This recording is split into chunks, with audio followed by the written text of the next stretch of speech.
payday, so let's go ahead and budget out my bi-weekly paycheck using the cashless budgeting method. Let's get right into it. Hey y'all, welcome back to the channel. If you are new here, my name is Nikki. If you are returning, welcome back. Now I have my budget workbook right in front of me, and today is actually February 12th. It's not really actually payday at the time of me filming this video, but by the time you see this video, it's gonna be payday. And I like to check in right before I actually get paid so that I can give you accurate numbers. Now I think that you should do that as well, so you can have an accurate account of money that you need to be managing. Now we all know if we don't plan out our money, it gets gone and we wonder where it went. And I don't want you to be like that. I want you to have a plan for your money. I want you to tell your money where to go. So that's exactly what we're going to be doing inside of the budget workbook. So go ahead, bring out your budget workbook outside of your budget bundle. If you do not have one, I'm going to link it down below in the description box. So first thing first, we always put the pay date, because of course we need to know exactly when are we going to get this money on. And the pay date is February 13th. The next thing we're going to do is fill in our income section. Now I'm going to pop up on the screen my worksheet so y'all can be going through this with me and seeing exactly how I do it. But I put my paycheck, and then in the budget section I put the lowest amount that my paycheck is going to be. Now I just go back through all of my paychecks and I just look and see what is the lowest amount. So far this year it has been $2,100. So I'm just going to keep it going with $2,100 until it's less than $2,100. But my paycheck this pay period was actually $2,127.23. So good with sticking with the $2,100 as my lowest amount. And even when I receive a little bit more, I'm still on track. Then I also come down and I fill in the remaining that I have in my checking account. Usually I put the remaining first, but this time I put it second. I like to budget that at the lowest amount. The lowest amount that I can budget for remaining funds in my account is $0. But I had $65.88 because I had to do a lot of things with money. Had to help my daughter out. Had to do just a lot of things with money I already had in my account that hopefully she will pay it back. But if not, we as parents, our kids call us to borrow money and things like that. Sometimes we do not get that money back. But it's all fine and then I'm just helping her out, trying to get her caught up on some things. So hopefully that is situated and I don't have to worry about that. But I budget my income this pay period at $2,100. But my income so far this pay period is $2,193.11. Down, the next thing I do is pull out my calendar portion. I'm just going to show you that.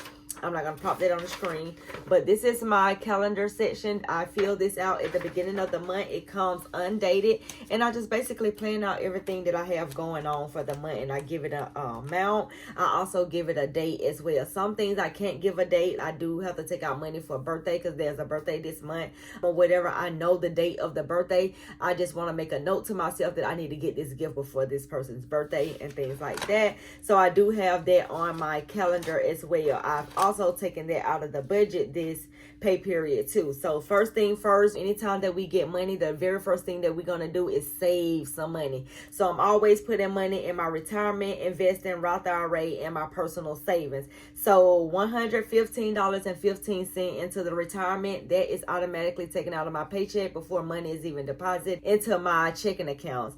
Then we got investing, and I'm investing at 5% of my paycheck, and then my company is matching the 5%. So that's $170.49 that is automatically taken out of my paycheck and put into my thrift savings plan. That's what it's called at the post office. It's a thrift savings plan, TSP. It's similar to a 401k. Next is my Roth IRA. Now my Roth IRA, this is when money is actually put inside of my main checking account, and then now I'm able to take that money out of my main checking account and put it where I want it to go. My Roth IRA is not set up on automatic draft because I haven't really figured out my realistic number. $50 is just what I know I can do every single pay period or whatever, and I have been totally fine with just doing that. And I just roll this over to my Fidelity account as soon as I get paid, $50 every single time that I am paid. Next is my savings, and I put this in my high yield savings account because I want to at least have this magic number of savings before I actually go all in with my investing. And until I hit that number with my magic savings number in my high yield savings account, I'm just going to continue on putting $150 every single time that I'm paid over there. Now we also have aftercare fees. Aftercare is paid every single Friday for my son, even though he don't really attend it because he's in basketball. But basketball season is almost over, so he's gonna fully go back to aftercare full time really soon. So I gotta pay that. Then I got the chiropractor visit. I got 5 more visits. I just had a visit today actually, and they told me I got 5 more visits. So that's almost done and over with. And thank God I'm so happy for that, because this $459.83 is getting on my nerve. But I can't even complain because my back is not hurting. So I don't know what I'm going to do there. I still got to think about that, pray on that, and that type of stuff. Because do you want to be in pain, or do you not want to be in pain? Or do you want to pay this $500, or do you not want to pay this $500? It's like I am so on a roller coaster when it comes to that. Also got to take out money for gas. I'm doing $75 because y'all know we got tutoring, we got basketball games, and it's just a lot of back and forth. So I got to take out money for that. Short-term disability, $82.44. That's set up on automated draft. Phone bill, I'm budgeting $145.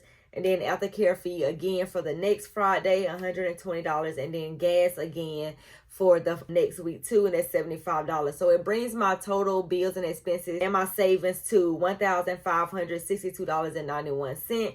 And then I do what is called a zero-based budget, and I take my income and I subtract all of my bills and expenses, and I get that number down to a $0. So once I take my income and I subtract my expenses, or bills and expenses and savings, I am left with $630.20. So now I need to get this down to a zero-based budget. So what I'm going to do is I'm going to put $150 for grocery, even though I don't need to go grocery shopping, but your girl needs some more iced coffee. Your girl need more milk, cereal. How do people do in this house with the milk and the cereal? We need little knick-knack stuff like that. We got a lot of meats. We got vegetables. We got stuff like that. But for some reason, we always tend to run out of the snack food. You get what I'm saying? So I got to go to the grocery store and pick up little knickknacks. I also got to pick up washing powder and little household items, paper towels, paper plates, those types of things. I got to pick up that as well. Also got to take the money out for the birthday, and then I am left with $230.20 that I do not know what I'm going to do with just yet, because everything else is actually covered. Maybe I would give myself $100, $200, and leave the $30 in there just to roll over from the next pay period. But that's pretty much it. That's me taking care of my savings. That's me taking care of my bills and expenses. And that's me taking care of the fun stuff like birthdays and spending a little bit of money on myself. And if you want to get in control of your finances and see exactly where your money is going, I'm going to link the budgeting bundle down below in the description box. Make sure you check that out. And I will see you in the next video. Bye.